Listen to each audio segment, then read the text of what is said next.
Hey, welcome to the World War II Rosie the Riveter lecture, which I am calling Rosie, History, Iconography, and Contemporary Issues.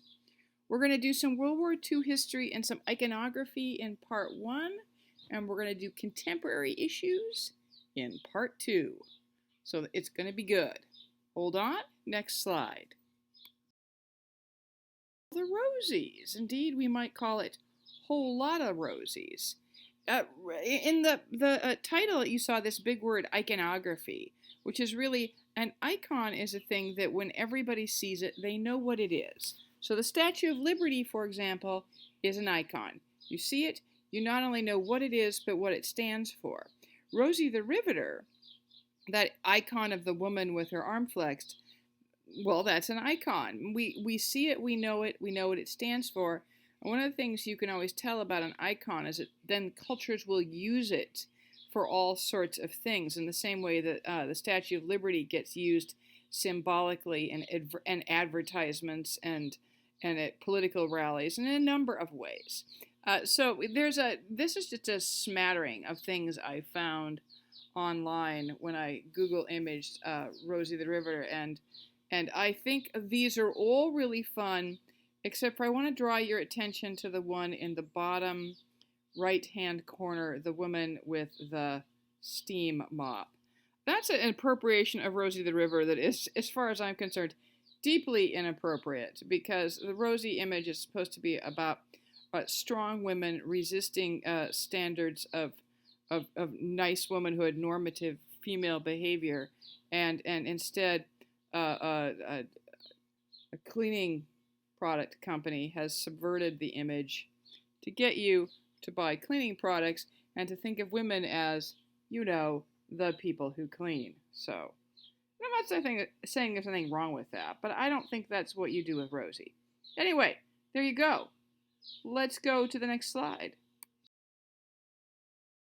Rosie the Riveter, that image is, that one at the front of the slideshow, that's the classic Rosie the Riveter image. Sorry, I took a drink of fizzy water. That's the classic image. It is not the only. Indeed, historians of World War II and women there's a whole category of images we call Rosie the Riveter images. And they were all designed to be propaganda. And that's a word we need to talk about just for a second. Because I think in our contemporary culture, we think propaganda is a bad word.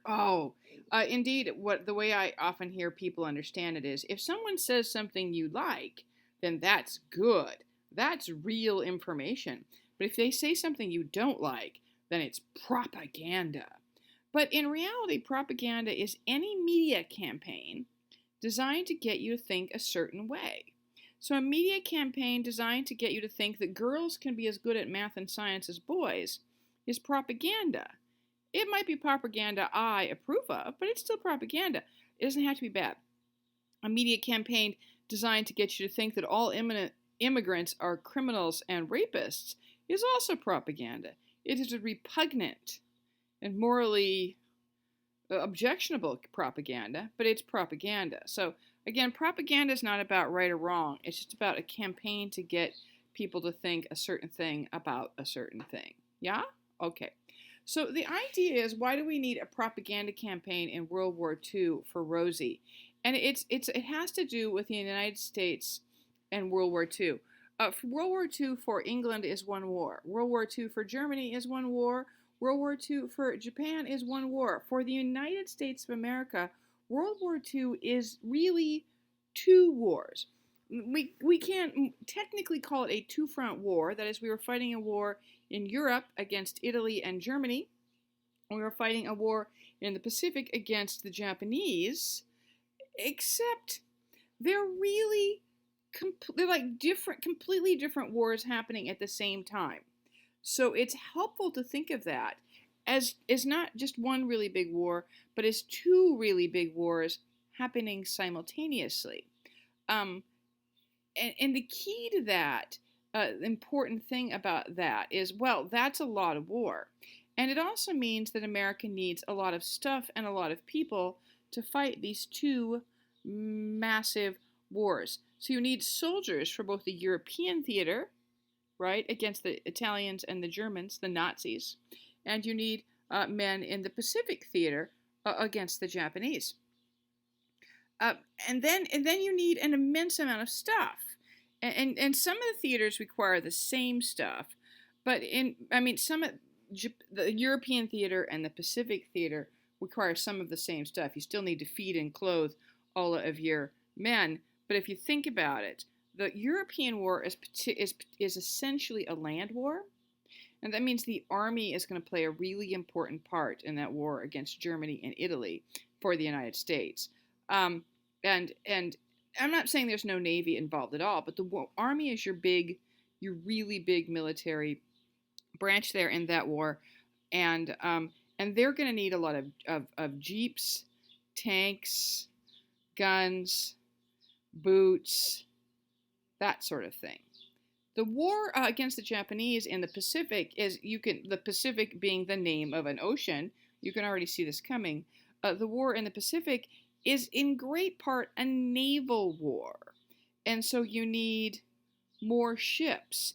You need the kinds of things sailors need. You need different kinds of artillery guns. You need guns that are mounted on ships, for example, not guns that you pull behind a jeep or a truck. And by guns I mean great big artillery pieces, not just handheld weapons. And you need different kinds of airplanes, and that's the picture here. My husband's a World War II aircraft expert, and so I've learned more than I care to about World War II airplanes. And so what you see there on the left is some Corsairs, and the notable thing about the Corsair is the wings fold up, and that's because you're keeping them on aircraft carriers where space is tight, right? And there's also things about that airplane will be different because you've got to be able to launch it off of a aircraft carrier deck. Mamie? Sorry, the dog's barking. And then on the right, we have P-51s, a really exemplary fighter plane. That's a plane that takes off and lands on the ground, so it will not have folding wings. It'll have a very different kind of engine. It'll be longer range, all kinds of things. I could go on, but you don't want me to. So what you're going to have there in America to fight those two wars with very different kinds of equipment is you're going to need a lot of guys to go fight both wars. You're also going to need a lot of stuff. But who's going to make the stuff if the guys are going off to fight the war? Well, some of the guys will be left over, the guys who can't go fight, the guys who are too young or too old. But those guys aren't very helpful for making the stuff because they're too young or too old. So what are you going to do? You're going to get women to make the stuff. So that's the key to the Rosie the Riveter propaganda campaigns, is propaganda campaigns designed to get women, to encourage American women to go off and do factory work. Let's talk more about that because it's kind of interesting. Next slide. Right. So what happens here, remember we had a lecture a couple of weeks ago about working class women, and I've said multiple times in this class that American women have always worked and that poor women have always worked for wages. So there's nothing new about American women going to work.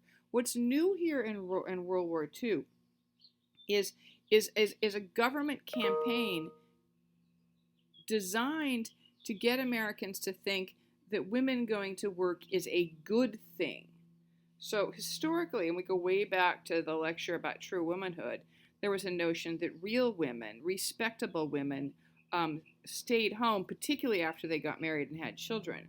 And that if you had to work, well, that was fine, I guess, but you were bad, you were unrespectable, you were morally suspect, you were patriot. That you see this picture on the left, this sort of notion of women workers as downtrodden and not at all glamorous or exciting. And I love this poster on the right. I love it. It's so great. This is a Rosie poster. It's not the famous Rosie poster, but it falls into the category of a Rosie poster because it's a propaganda tool designed to convince women that going to work is good. And take a look at that. Just really look at it. And if we were in the classroom, we would pick it apart, and you guys would do this work, and I wouldn't. But you're not here. But we see is we see a woman. One, she's dressed in overalls and a checked shirt, so she's not wearing a society dress. But we can tell she's not a poor woman or a working class woman because, well, one, she's dressed in a bright colored shirt, but two, we can really tell her class location by her husband, can't we? Handsome, broad-shouldered, firm-jawed white guy in a suit, wearing a tie. And that tells us all we need to know about his class location. We can also tell that it's this poster is saying you can go off and work in these factories doing this industrial work, and we know that's what she's going to do. She's wearing overalls and she's wearing a union button, and she's got her hair tied up because she's a serious woman going off to work. But you can still be glamorous. She's attractive. She's wearing lipstick. Her eyebrows are nicely done. She's slim.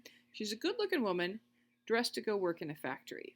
And the most important thing about that poster is the way he's looking at her. Look at her. Oh, look at him looking at her. You know what he's thinking. You know. Can you hear it? She's totally going to get some tonight. He thinks she is so hot. So I know, I joke, but that's literally what that poster is saying. And then you got the flag in the background suggesting that all of this is terribly patriotic. Terribly patriotic that she's going off to do industrial work. Terribly patriotic that he thinks it's a sexy and good idea. And then if you're not sure, there's the words. I'm proud my husband wants me to do my part. And what I like about that is, again, a notion that, one, she wants to do it, but that, two, a notion that she needs her husband's permission, and that he, as a good and patriotic husband, has given it. So, wow, that is a busy, busy poster. It says a lot of things. And that's the key to the Rosie thing. It's not that women are going off to engage in factory work for the first time in American history, because we know that's not true, right, gang? But rather, the government message and the social message is that there's not only not something wrong with that, but rather there's something right with that. That's interesting, isn't it? All right, next slide. Well, here, more whole lot of Rosies. Each of these photographs here were photographs or posters that were widely distributed during World War II, aimed at much the same message as the poster we just looked at. There in the top left-hand corner, again, you see an attractive woman. She's wearing a kerchief. She's standing in front of a piece of industrial machinery. She's contributing. She's doing that kind of work. There was a fair bit of, there was some Rosie the Riveter photographs and posters. That one on the lower left-hand side you see on occasion. The one in the upper right-hand corner you see more often. That notion that there some of these jobs were open to black women, and what was really cool about that is that for all women who were, like for working class women who were working at, say, traditional industrial jobs, these Rosie the Riveter jobs in many part were about heavy industry. That is, the making of airplanes, ships, and tanks. And the reality is that heavy industry jobs have always paid considerably more than light industry. Textile factories, et cetera, et cetera. And in part, they've paid more because historically, men have done those factory jobs. So for women who might have been working in a textile factory or working as a maid, that working in one of these factories making airplanes or ships was a huge step up because the money was so much better. Really, there was a time in America where you could make a middle-class income doing these jobs. And if you're not sure about that, think about the sort of income and lifestyle that American auto workers used to have. Don't have anymore, but used to have. That you could work at one of these manufacturing plants and you'd have union protections, you'd have retirement, you'd have benefits, and you'd make enough money to support a family. So that's what we have here. We have in the very middle, there's a picture of some women military auxiliary services, and we're going to take a look at those one at a time. But you could also Google Rosie the Riveter images, and you'll get the lady with the flex. But if you start poking around, you can find all kinds of these images. But we're going to look at a few more in this lecture too. Right, next slide. Let's do the numbers. Here's the stats, because sometimes I have to give you numbers. It doesn't mean you have to memorize them. It just means that this is a way we can talk about realities. So 1930, remember the Great Depression? 22% of working American, there's 22% female employment in America, which means 22% of working age women were engaged in waged labor. By 1940, so right before the war, because the war started in late 1941, December 1941. So it doesn't really get going until early 1942. So 1940, they're essentially the end of the Great Depression, pretty much. World War II will end the Great Depression. Or up to 25% working age female employment. That 3% difference is probably the difference that Franklin Delano Roosevelt's and Francis Perkins' New Deal effect that had. And then look what happens there in the war years, 41 to 45. By 1945, we've leaped to 32% working age female employment. Now, I've occasionally had students point out that maybe, I don't know why you think that's so great. Wouldn't it be better if women could stay home? Well, I think if that's your gig, that's cool. For a lot of families, that's a luxury they can't afford. And for a lot of women, it's not something they want to do. That is, what we're talking about here is an America where women are, women who want to can have a choice about it, and two, an America where a lot of families need all the adults to be working. We live in that America now. What happens in World War II then is 37% of working age women by the end of the war are at waged work. That's added 6.5 million women to the workforce in only 4 years, which is, peeps, a lot. This second number is, this not second, but the one after 6.5 is interesting because, again, like I said in a previous lecture, there was often this sort of notion that from elite class and middle class women, you could go off to college and you could get a job, or not go to college and get a job, and that was fine, but once you married, you should quit and stay home and be a professional housewife. But what happens in World War II is increasingly married women went out to work. And indeed, we saw in that poster with the guy in the suit, this sort of notion that was a thing that married women should do, that there was a patriotic thing about that. 350,000 women joined the armed services. We're going to look at that in just a second. I love this last statistic.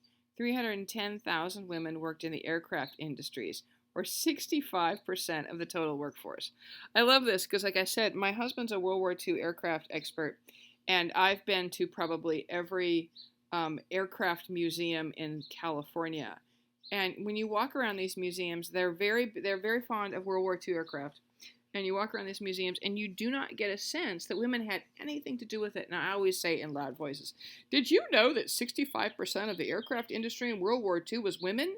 And what that means, peeps, is that technically 65% of the airplanes were made by women, which is really neat. And the sad fact is that in the world that we live in, we have mostly forgotten that, and certainly in these aircraft museums, there's very little giving women credit. There's usually a little corner where they'll have a display about the women Air Force service pilots, which you're going to find out more about in this lecture.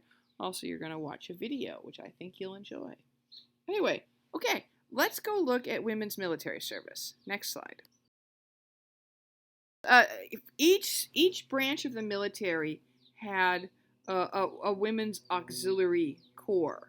The notion was that these women were not quite technically military. They didn't get pensions. They didn't get military burials. But on the other hand, like my husband's aunt Pat, she was in the WWII, the Women's Auxiliary Corps Army. No, she was a WAVE. She was in the Navy Auxiliary Corps. And Pat did get, when she died, a military funeral, and she's buried down in San Diego in the military cemetery overlooking the base. It's really pretty. Anyway, so the Army's Auxiliary Corps was the WWII, or the Women's Auxiliary Corps. The Navy was ruthlessly named the WAVES. The notion here was, and the WWII was by far the biggest of these women's auxiliary corps, and then each of these as we go along will get smaller and smaller. But the idea was that you would get women to temporarily join the military in an auxiliary, that is a kind of a cousin, a step cousin kind of status, and that women would then do the work that some men had done in the Navy, on the Army. I'm not doing this very well.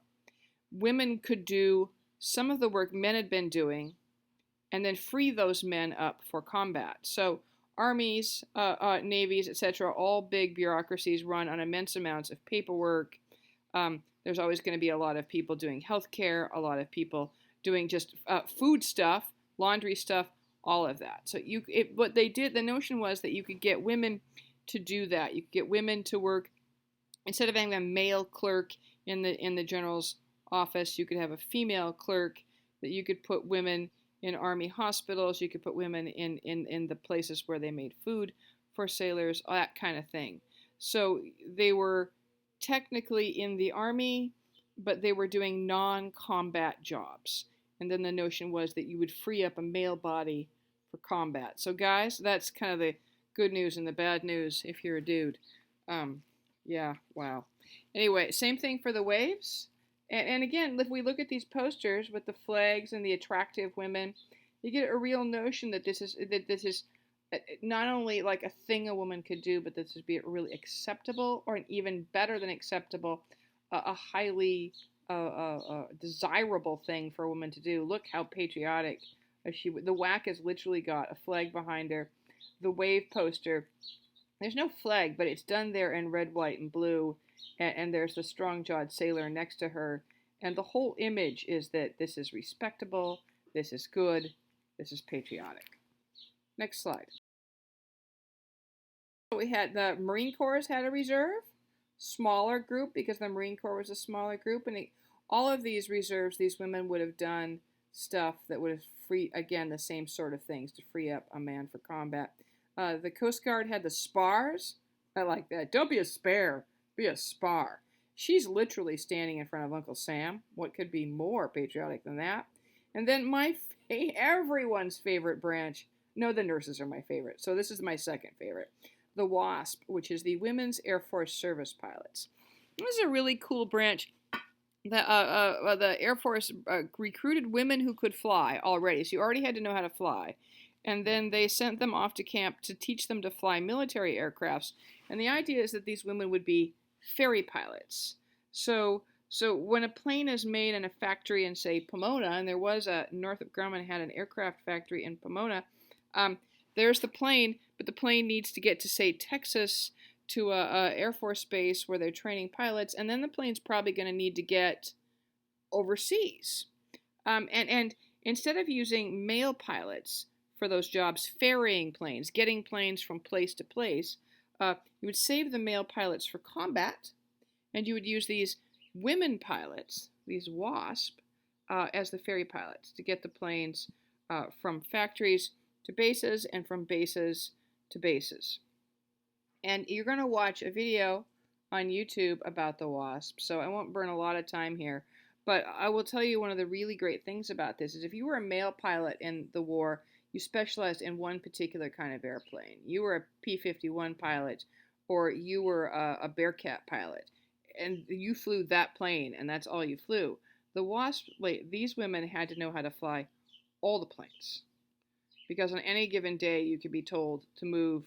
I need you to move that plane today and that other plane that day. So these immensely competent pilots had to know how to fly all the planes, which is really cool. Yeah. Anyway, you'll know more, so I'll stop talking about that. Let's go look at the nurses. All right.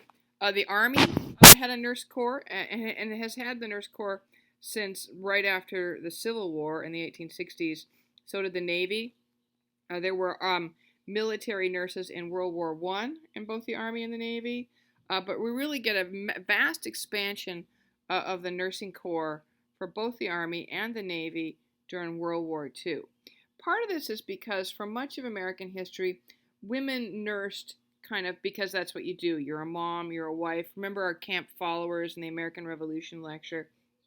But this professionalization of nursing happens in the early 20th century. This notion that you could go to college or to some special nursing school and that you got special training and that you came out particularly professionally qualified to do this job that had some standing to be a nurse. That is a kind of a 20th century, early 20th century phenomenon. And the military before the advent of female nurses pretty much used male nurses who they called orderlies. So you get this massive expansion. You can see the numbers there for Army nurses, which is quite big, 54,000 Army nurses, 11,000 Navy nurses, in part because the Navy is quite a bit smaller, and in part because a lot of Navy nurses served on bases. And then on ships, there was a notion that you shouldn't have ladies on ships surrounded by all those guys. So ships would have male orderlies. Like my dad was a ship orderly during the Korean War. The Army Nurse Corps had some black nurses, in part because the Army was still segregated during World War II. So you had white regiments and black regiments. If you were an African American soldier, you were in an all-black regiment. And there was a notion that you should have black nurses for those men because white women shouldn't be taking care of black men. That was a thing that made people nervous. It probably still makes some people, the racists out there, nervous, but not us, right? And I'll get to the POW thing in a second. The Navy had no black nurses. It was a much smaller nursing corps. I'm not saying just sure that we care. And also 24 flight nurses, that is, women who served on airplanes. So, wow. There was when the Japanese attacked Pearl Harbor, and that's really famous, December 7th, 1941. What most Americans don't know is the Japanese also attacked the Philippines at the same time, the same day.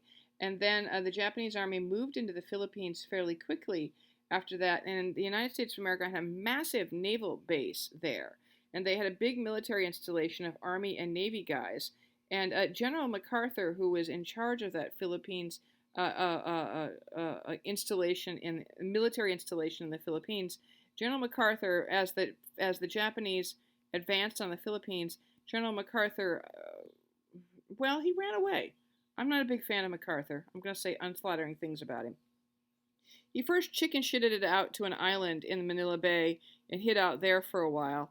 And when he did that, he abandoned most of the American military personnel in Manila to the Japanese. So an immense number of American soldiers were taken prisoner of war by the Japanese.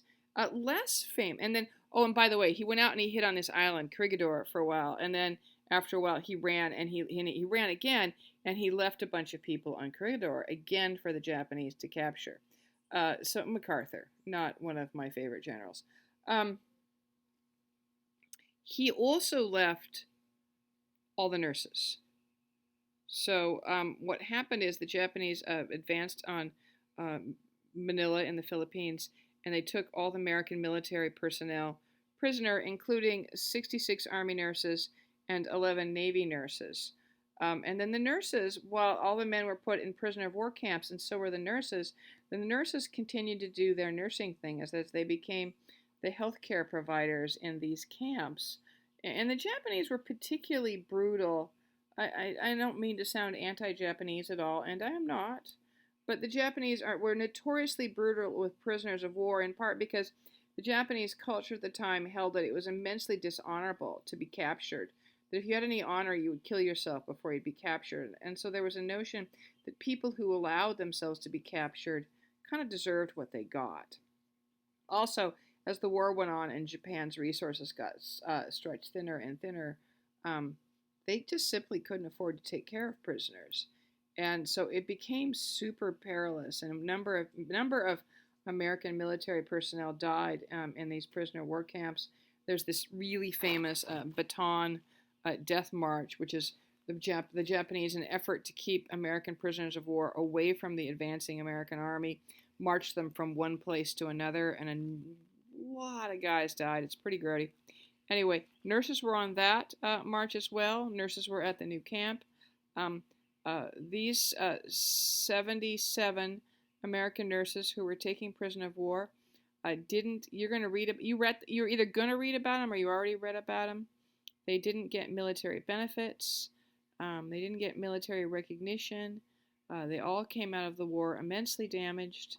And yet, nonetheless, they did their job all the way through the war, as nurses do in times of crisis. Like this COVID thing, people keep talking about doctors, and I keep saying, and the nurses. There's a lot more nurses in America, and all the basic healthcare in America is done by nurses. It's not done by doctors. Doctors come and go. Nurses do the work. I'm just here to say it. Yeah, nurses in the room? Go nurses. Anyway, next slide. Oh, by the way, before I go, hold on. The look at the poster here. Work to set them free. You got this notion that we have nurses in a prisoner of war camp. You can bet they weren't all dressed in white, standing around with their blue coats, all clean and stuff. But what I want to draw your attention to is the way the Japanese soldier is portrayed. He's portrayed as kind of an animal. He looks a little like ape-like. There's a notion that, and there, look at him holding his sharp, pointy sword. Yeah, you get the symbolism there. And then looking at these women, this notion that they were sexually imperiled by the Japanese, which isn't true necessarily, but nonetheless, it's a propaganda poster that suggests that the enemy is particularly animalistic, and that we should free nurses not because it's wrong, prisoners of war are wrong, but because it is wrong for white women to be taken prisoner by not white men. Anyway, oh, sigh. Next slide. Join the army, not the army. You could also join the war effort with non-military work or volunteer work. The OSS, the Office of Strategic Services, would eventually become the CIA after Civil War. And a number of women joined the OSS as spies. It's a picture there, that lady in the bunk. That's Julia Child, the famous American chef. Julia Child. She was in the World War II. She was a spy for the OSS. Women, like I said in another lecture, women have always made good spies because men don't take us seriously, and they kind of don't always see us. And there's information we can get that men can't get by all sorts of means.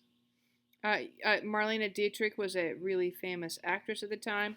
You may not have heard of her, but she was born in Germany, came to America, was an actress, and when the war came, she pretended to be sympathetic to the Germans, but she was really spying on them for us. So that's cool.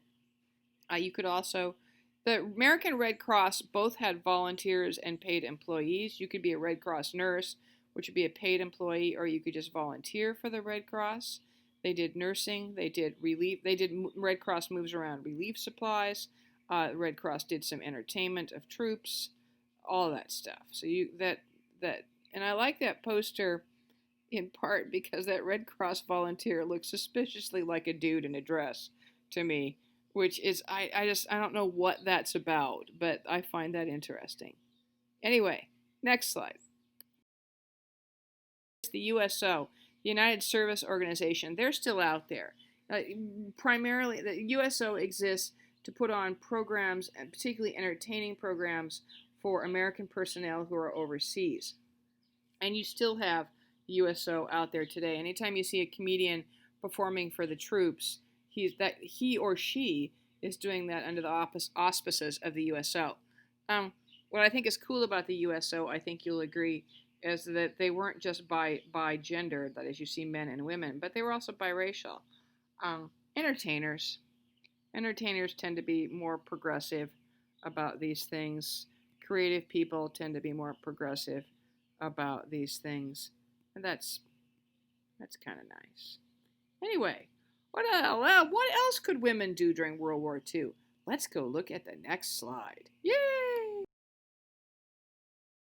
Women's domestic work. And here we have, again, it's not so much that women had never done this stuff. We see women gardening and women canning, but a politicization of women's work.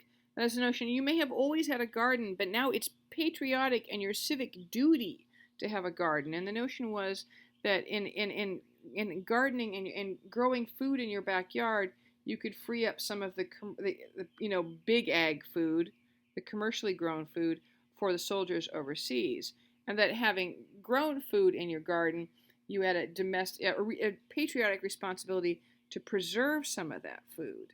And the notion was it says my ration points won't worry me. Food was rationed, and you have this little ration books. And if we were in lecture, I have a ration book, and I would hand it around so you could look at it. But you'd get like these, they were like little stamps or little tickets, and you'd have like X amount of tickets for things. And so when if you want to buy flour, you had to have a flour ration ticket for that. And if you didn't, you couldn't buy flour. And if you wanted to buy toilet paper, you had to have a ration ticket for that, or tires, or gasoline, or anything.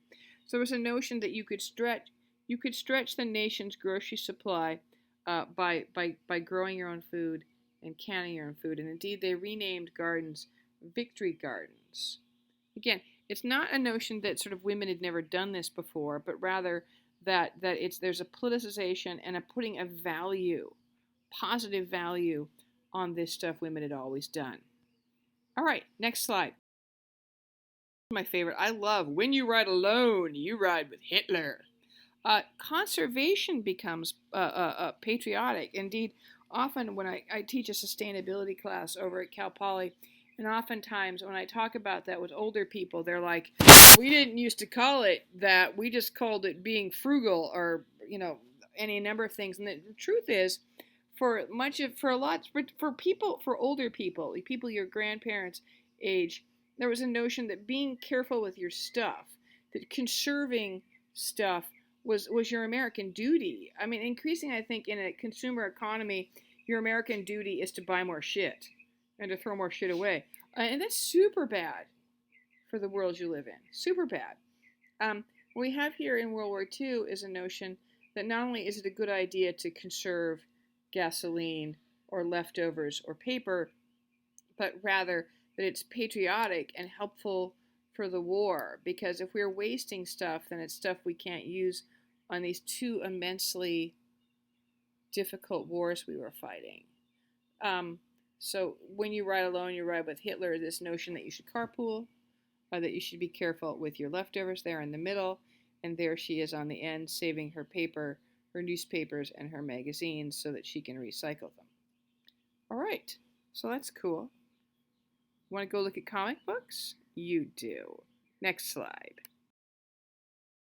Wonder Woman! Wonder Woman is a kind of Rosie. You don't think of her that way, but she is. And indeed, now that I've said it, you probably see it. But she is a direct response to the war. The Japanese attacked Pearl Harbor in December of 1941. In January of 1942, so the next month, the very first Wonder Woman comic book hit the stands, and she was designed. The guy who founded DC Comics actually reached out to the man who invented Wonder Woman and said, I need a female heroine. I need somebody. The government has said they need a campaign to encourage women to go out to work, to encourage women to be strong. They've asked me to come up with a female superhero. Could you do that for me? So this guy does, and he invents Wonder Woman. And the really interesting thing about Wonder Woman is, unlike some superheroes who solve problems with violence, Wonder Woman never really has. Her bracelets are defensive. She can propel bullets and stuff, and then she can rope you up, which is just confine you, and then force you to tell the truth and get you to see the error of your ways. So it's a kind of feminine power. You'll notice here, this is the Wonder Woman #1. This is a picture of it, which I do not own. Gosh, I wish I did. But you'll notice here, she's got the boots and the bustier and the red, white, and blue and gold, and the bracelets, etc. But also she's wearing this little kind of just above the knee skirt. By the time we sometime in that very first year, they would transmogrify the skirt to like little cycling shorts. Anyway, so she's meant to suggest, like it says there, female power, sexual equality, and the importance of women's work in fighting bad guys or evil. Yeah? Yeah. Next slide. This comic here, this is number 13, so this is January of the very next year. So now here we are at the end of Wonder Woman's first year. You can see now she's in the shorts. She's got her sidekick there, which is this heavy-set lady, and then she's working to defeat, in the comic, in the foreground you can see caricatures of Hitler, Emperor Hirohito, and Italy's leader Mussolini. So all fascist dictator slash Hirohito's not a dictator, he's an emperor. Same thing though, really. Kind of. Safety first pick. Anyway, you got Hitler and Mussolini in Europe, Hirohito in the Pacific, Wonder Woman and her girl sidekicks fighting evil. So what's really cool about that is that Wonder Woman was immensely popular. It is impossible to overstate her popularity during World War II. Indeed, by 1943, she was outselling the, at the time, most popular, he was the most popular, Superman. In 1943, she started outselling Superman, and by a long way outselling the other two most popular superheroes, Green Lantern and Captain America. That is, there's a time in America during World War II where Wonder Woman was the best-selling comic book in America. Which tells us, I think, one, that it might have just been a really great idea and a great superhero, but also a notion that in this time of war, Americans became particularly receptive of or tolerant of this notion of female power, female strength, female bravery, the importance of women in the war effort. That's kind of cool, don't you think? Yeah, it's going to lead us to where we're going to go with the feminist lectures in the next couple of weeks.